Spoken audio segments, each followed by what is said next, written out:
Students अस्सलाम वालेकुम। जैसा कि आपको पता है कि वर्चुअल यूनिवर्सिटी ने ग्रेडेड एक्टिविटीज़ का आगाज़ कर दिया है। मतलब कि वो असाइनमेंट्स क्विज़ जीडीबीज़ जिनके मार्क्स फ़ाइनल टर्म में काउंट होंगे, फ़ाइनल रिज़ल्ट में काउंट होंगे, उनका आगाज़ हो चुका है। तो मुख्तलिफ स्टूडेंट्स पूछ रहे हैं कि सर असाइनमेंट्स को बनाते कैसे हैं, अपलोड किस तरह करते हैं, असाइनमेंट्स को डाउनलोड किस तरह करने हैं और मैक्सिमम मार्क्स किस तरह लिए जा सकते हैं। इसके साथ साथ क्विज़ किस तरह अटैम्प्ट करते हैं और जीडीबीज़ को किस तरह अटैम्प्ट करना है और करने का क्या क्राइटेरिया, क्या तरीकाकार है जिससे मैक्सिमम मार्क्स यानी कि 100% के करीब मार्क्स लिए जा सकें। तो आज की वीडियो में हम बात करेंगे कि असाइनमेंट्स को डाउनलोड करके कैसे सॉल्व करते हैं, अपलोड किस तरह करते हैं, क्विज़ किस तरह अटैम्प्ट करते हैं, जीडीबीज़ को किस तरह अटैम्प्ट करते हैं और इसके साथ साथ मार्क्स मैक्सिमम लेने का तरीकाकार क्या है। तो अगर आपने अभी तक इस चैनल को लाइक और सब्सक्राइब नहीं किया तो जल्दी से चैनल को लाइक और सब्सक्राइब कर लें ताकि वर्चुअल यूनिवर्सिटी में आने वाली हर लेटेस्ट अपडेट आपको इन टाइम मिलती रहे। वीडियो को एंड तक देखिएगा और जो इन्फॉर्मेशन आपको बताई जाती है उसको फॉलो कीजिएगा। तो सबसे पहले हम अपना LMS को लॉगिन करते हैं। LMS लॉगिन करने के बाद आपने अपने होम पेज पे देखना है कि हर सब्जेक्ट्स के टाइटल के अंदर आपको असाइनमेंट का एक टैब नज़र आ रहा है और उस असाइनमेंट के टैब में असाइनमेंट नंबर 1 या 2 या 3 जो भी है वहाँ पर शो कर रहा होगा। असाइनमेंट फ़ाइल ओपन करने से पहले आपने उसकी अनाउंसमेंट को चेक कर लेना है। हम अनाउंसमेंट पे क्लिक करते हैं। लाइक ऐसे एक स्टूडेंट है, ECU 403 इसका सब्जेक्ट है और उसने असाइनमेंट आई हुई है।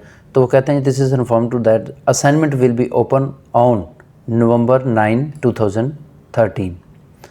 9 नवंबर को इसकी असाइनमेंट ओपन होगी और सबमिशन की उसकी डेट होगी 15 नवंबर, यानी कि 6 डेज़ इसके होंगे। 6 डेज़ के अंदर आपने ये असाइनमेंट को बना के सबमिट करना है। और इसके साथ असाइनमेंट का सिलेबस भी मेंशन है कि आपने कवर करने हैं 1 to 11 लेक्चर्स, यानी कि ये एक असाइनमेंट है जो ECU 403 की किसी स्टूडेंट की आई हुई है और उसने अनाउंसमेंट में बताया हुआ है कि 9 नवंबर को असाइनमेंट ओपन होगी और 15 अक्टूबर जो है वो उसकी लास्ट डेट होगी और इसके आपने कवर करने हैं 1 लेक्चर से लेके 11 लेक्चर तक। तो स्टूडेंट 6 डेज़ हैं असाइनमेंट को हल करने के लिए और आपके पास लेक्चर्स हैं 1 से लेके 11 तक। और इसके साथ ही 15 के बाद वो कह रहे हैं कि टीचर कह रहा है कि 24 आवर आपको एक्स्ट्रा ग्रेड पीरियड भी दिया जाएगा आफ्टर ड्यू डेट, लेकिन आपने कोशिश करनी है कि आप ड्यू डेट के अंदर ही इसको सबमिट करवा दें। अगर किसी स्टूडेंट की किसी वजह से असाइनमेंट्स नहीं सब हो पाती या किसी वजह से वो नहीं कर पाता, किसी इमरजेंसी की वजह से वो ड्यू डेट के अंदर यानी कि 15 नवंबर तक वो अपनी असाइनमेंट सबमिट नहीं करवा पाता, तो उसके पास ऑप्शन है कि वो 16 नवंबर को अपनी असाइनमेंट को अपलोड कर सकता है। इम्पोर्टेंट में आ जाता है कि आपके कंप्यूटर में PDF रीडर जो है वो होना ज़रूरी है ताकि आप जो फाइल को डाउनलोड करते हैं वो PDF फॉर्म में होती है तो उसको ओपन करके आप रीड कर सकें। और इसके साथ साथ वो कहते हैं कि आपने सिर्फ हैंड नोट्स ही नहीं पढ़ने या सिर्फ लेक्चर्स ही नहीं लेने, इसके साथ साथ आप एडिशनल मटेरियल जो है उसको भी रीड करना है ताकि उसके रेलिवेंट जो नॉलेज है आप हासिल कर सकें। अब हम बात करते हैं जी असाइनमेंट को ओपन किस तरह करते हैं, डाउनलोड किस तरह करते हैं और इसको सोल्व किस तरह करते हैं। तो असाइनमेंट पे आपने क्लिक कर देना है। असाइनमेंट पे क्लिक करेंगे तो यहाँ पर असाइनमेंट नंबर आ रहा है। असाइनमेंट के बाद असाइनमेंट का जो टाइटल है यानी कि वो असाइनमेंट ही शो कर रहा है और इसके बाद असाइनमेंट फ़ाइल है और ड्यू डेट दी हुई है 15 नवंबर की ड्यू डेट है। उसके टोटल मार्क्स दिए गए हैं कि कितने नंबर की असाइनमेंट होगी, टोटल मार्क्स कितने नंबर की असाइनमेंट होगी वो यहाँ पर शो होंगे और सबमिशन में सबमिटेड है या नहीं सबमिटेड वो यहाँ पर शो हो रहा होगा। रिज़ल्ट आफ्टर सबमिशन यहाँ पर आएगा और डिस्कस में अगर कोई टीचर ने आपको कोई चीज़ डिस्कस करने के लिए बताई होगी तो यहाँ पर शो होगा। तो अब सबसे पहले आपने असाइनमेंट की फ़ाइल को डाउनलोड कर लेना है। हम यहाँ पर क्लिक करते हैं, ओपन पे क्लिक करते हैं तो आपके सामने असाइनमेंट फ़ाइल ओपन हो जाती है। असाइनमेंट फ़ाइल के अंदर उन्होंने बताया कि सेमेस्टर फाइल 2013 की माइक्रो इकोनॉमिक्स के असाइनमेंट है और ड्यू डेट इसकी 15 है, मार्क्स दिए गए हैं और नीचे उसके क्वेश्चंस दिए गए हैं। आप इनको अच्छी तरह रीड आउट कर लीजिएगा। और इसके बाद आपके इंपॉर्टेंट में आ जाता है जी। इंपॉर्टेंट में वही चीज़ है जो हमने पहले डिस्कस की थी, यानी कि 24 आवर्स जो हैं वो स्टूडेंट को एक्स्ट्रा मिलते हैं अगर कोई स्टूडेंट इन टाइम किसी इमरजेंसी की वजह से अपलोड नहीं कर पाता तो। अदरवाइज़ कोशिश करें कि तमाम स्टूडेंट जो है इन डेट और इन टाइम अपनी असाइनमेंट को सबमिट करवा सकें। इसके बाद आ जाता है जी इंस्ट्रक्शंस में डेडलाइन दी हुई है, बिफोर ड्यू डेट जो है आपने अपनी असाइनमेंट को सबमिट करवा देना है। वो कहते हैं जी कोई भी असाइनमेंट जो वाया ईमेल आप उन्हें टीचर्स को या इंस्ट्रक्टर को सेंड कर देते हैं वो एक्सेप्टेबल नहीं होगी। और इसके अलावा फॉर्मेट की जो दी गई है, सबसे अहम चीज़ आपने यहाँ पर सबसे अहम चीज़ जो यहाँ पर आपने डिस्कस करनी है वो है फॉर्मेट। कई स्टूडेंट इस तरह करते हैं कि अपनी मर्ज़ी से अजीबोगरीब फॉर्मेटिंग की होती है, बोल्ड किया होता है, हाईलाइट किया होता है और उसके साथ कलर डिफरेंट दिए होते हैं और किसी को वाटर मार्क लगाया होता है। इस तरह की आपने कोई एक्टिविटी इसमें नहीं करनी। आपने बिल्कुल simple assignment as per teacher requirement, जिस तरह टीचर ने कहा हुआ है आपने उसको फॉलो करके बताना है। और सबसे पहले फॉर्मेटिंग गाइडलाइन में आपने देखना है कि 2 तरह के उसने असाइनमेंट का स्टाइल बताया हुआ है, या तो वो कहता है टाइम न्यू रोमन हो या फिर एरियल। इन 2 के अलावा आपने कोई भी फ़ॉन्ट स्टाइल इस्तेमाल नहीं करना। और इसके साथ साथ वो कह रहे हैं जिसका फ़ॉन्ट साइज़ जो होना चाहिए वो सिर्फ़ और सिर्फ 12 होना चाहिए। इसके अलावा आपके पास कोई भी फॉर्मेट या कोई भी आपके पास साइज़ जो होगा वो एक्सेप्टेबल नहीं होगा। उसके बाद वो कहते हैं जी आपने कोशिश करनी है कि एडवाइस दी जाती है compose your documents in MS word format. अब MS वर्ड फॉर्मेट यानी कि MS ऑफिस में MS वर्ड फॉर्मेट के अंदर आपने ये असाइनमेंट बनानी है। और एक चीज़ ज़हन में रखें कि हर इंस्ट्रक्टर अपनी रिक्वायरमेंट के मुताबिक से ही अपना सॉफ्टवेयर बताता है। लाइक एज के CS की जो होगी हो सकता है वो डेव में हो या C++ में हो या किसी और फॉर्मेट में हो, किसी सॉफ्टवेयर में हो। मैथमेटिक्स की है जो हो सकता है कि उन्होंने आपको वो मैथ टैब में दी हो। MS जो उसके अलावा आपके पास जो उर्दू है उसकी असाइनमेंट किसी और फॉर्मेट में आ सकती है, उर्दू राइटिंग में आ सकती है। तो इसलिए आपने इंस्ट्रक्शंस को अच्छे तरीके से पढ़ लेना है।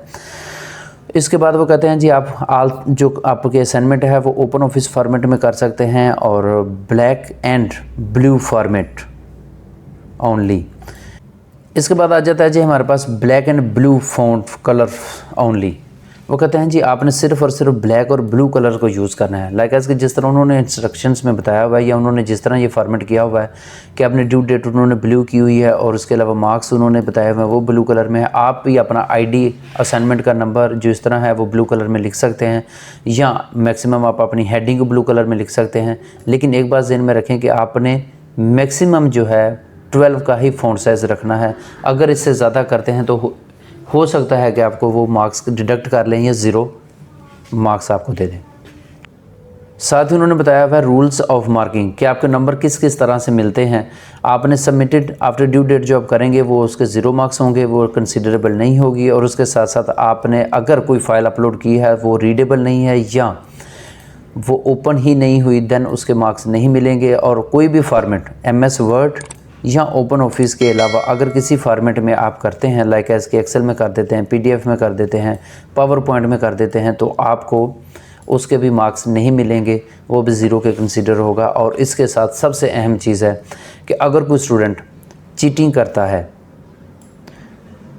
करता है या कॉपी करता है किसी और स्टूडेंट से या इंटरनेट से या बुक से या किसी भी एंड से वो कॉपी पेस्ट कर देता है तो उसको भी मार्क्स 0 कंसीडर होते हैं। तो स्टूडेंट्स आप लोगों ने ख़ास एहतियात करना है कि किसी भी स्टूडेंट ने कॉपी पेस्ट नहीं करना। अगर कोई स्टूडेंट कॉपी पेस्ट करता है तो कॉपी पेस्ट करने के बाद उसका मार्क्स 0 आएंगे और जिस स्टूडेंट की वो कॉपी पेस्ट करता है माइट भी पॉसिबल कि उसके मार्क्स भी 0 ही आए। अब इसके बाद आपने क्या करना है, फ़ाइल को आपने सोल्व कर लेना है। सोल्व करने के बाद आपने इसको अपलोड किस तरह करना है, अपलोड करने के लिए आपने सबमिशन पे क्लिक कर देना है। सबमिटेड जो बटन है उस पर आपने क्लिक करना है, ब्राउज़ पे क्लिक कर देना है। ब्राउज़ पे क्लिक करने के बाद आपने अपनी फ़ाइल जहाँ पर आपने अपनी फ़ाइल रखी होगी MS वर्ड की फ़ाइल आपने यहाँ से उसको सिलेक्ट करने के बाद अपलोड कर देना है।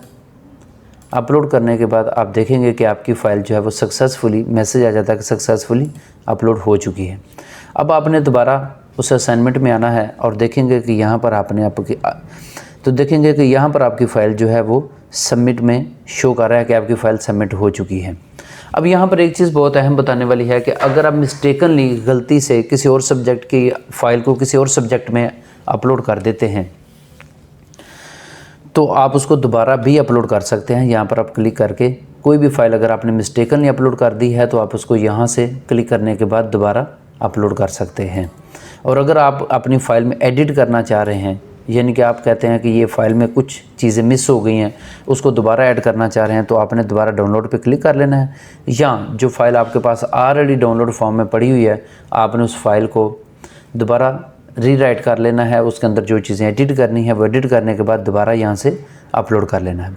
और इस तरह जब आपके उसके बाद रिज़ल्ट डिक्लेयर होगा तो रिज़ल्ट यहाँ पर शो होगा, और उसके बाद डिस्कस में जो चीज़ भी आएगी वो यहाँ पर शो हो जाएगी। स्टूडेंट, अब हम बात करते हैं कि क्विज़ को किस तरह अटेम्प्ट करते हैं। तो आपने अपने सब्जेक्ट्स में क्विज़ वाले टैब पे ओपन करना है।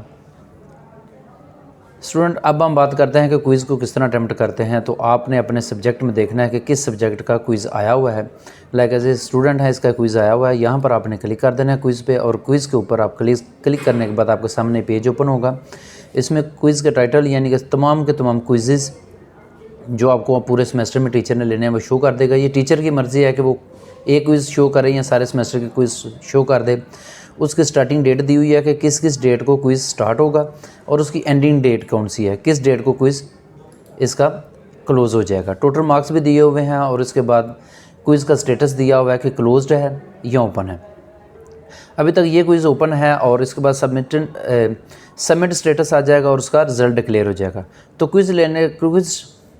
क्विज़ को अटैम्प्ट करने के लिए आपने टेक क्विज़ पे क्लिक कर देना है। टेक क्विज़ पे क्लिक करेंगे तो बाद स्टूडेंट को एक्सटेंशन ऐड करने के लिए वो इस तरह की एक इन्फॉर्मेशन प्रोवाइड करता है। तो आपने जस्ट वीयू क्विज़ की फायरवॉल पे क्लिक कर देना है, और क्लिक करने के बाद आपके सामने एक्सटेंशन आ जाएगी। इस एक्सटेंशन को आपने यहाँ से ऐड कर देना है। तो ऐड एक्सटेंशन करने के बाद आपने अगेन उस क्विज़ पे जाना है। एक्सटेंशन को ऐड करने के बाद आपने दोबारा क्विज़ पे क्लिक करना है और टेक क्विज़ पे क्लिक कर देना है। टेक क्विज़ पे क्लिक करेंगे तो आपके सामने ये मेन्यू आपका सामने इस तरह का पेज सामने शो हो जाएगा। आपने जस्ट स्टार्ट क्विज़ पे क्लिक करना है। क्विज़ को स्टार्ट करने के लिए आपने यहाँ पर आप देखेंगे कि आपका क्विज़ स्टार्ट हो गया है। जैसे ही आप स्टार्ट पे क्लिक करेंगे तो आपके सामने इस तरह का पेज सामने शो हो जाएगा, और यहाँ पर उसका क्विज़ स्टार्ट हो रहा है कि 5 क्वेश्चन इसके आएंगे क्विज़ में से। यहाँ पर उसको क्वेश्चन दिया गया होगा, उसको आपने रीड कर लेना है, और इन 4 ऑप्शंस में से किसी एक ऑप्शन को क्लिक करने के बाद आपने सेव कर देना है। यहाँ पर इसका टाइम चल रहा है कि आपके पास 19 सेकंड होते हैं, और 90 सेकंड के अंदर अंदर आपने इस क्विज़ को रीड करना होता है, और रीड करने के साथ साथ इस 4 ऑप्शंस में से किसी एक ऑप्शन को क्लिक करने के बाद आप जब सेव करते हैं तो ये ऑटोमेटिकली नेक्स्ट क्वेश्चन पे चला जाता है।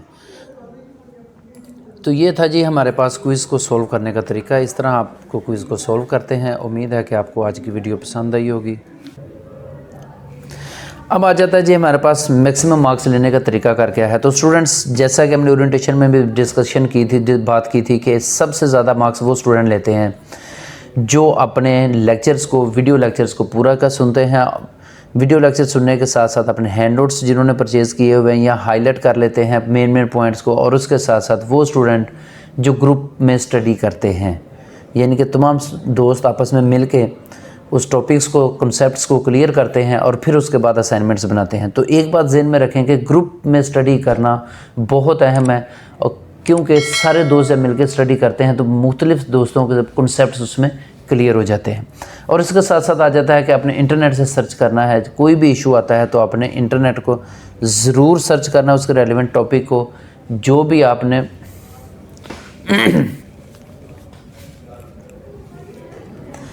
इसके साथ साथ आपने इंटरनेट से सर्च उस टॉपिक के रिगार्डिंग ज़रूर करनी है। एडिशनल मटेरियल के, एडिशनल नॉलेज के लिए आपने इंटरनेट पे सर्च कर लेना है, वहाँ से आपने अपना कॉन्सेप्ट क्लियर कर लेना है, और असाइनमेंट को अपनी वर्डिंग में लिखना है। किसी स्टूडेंट की कॉपी पेस्ट नहीं करना।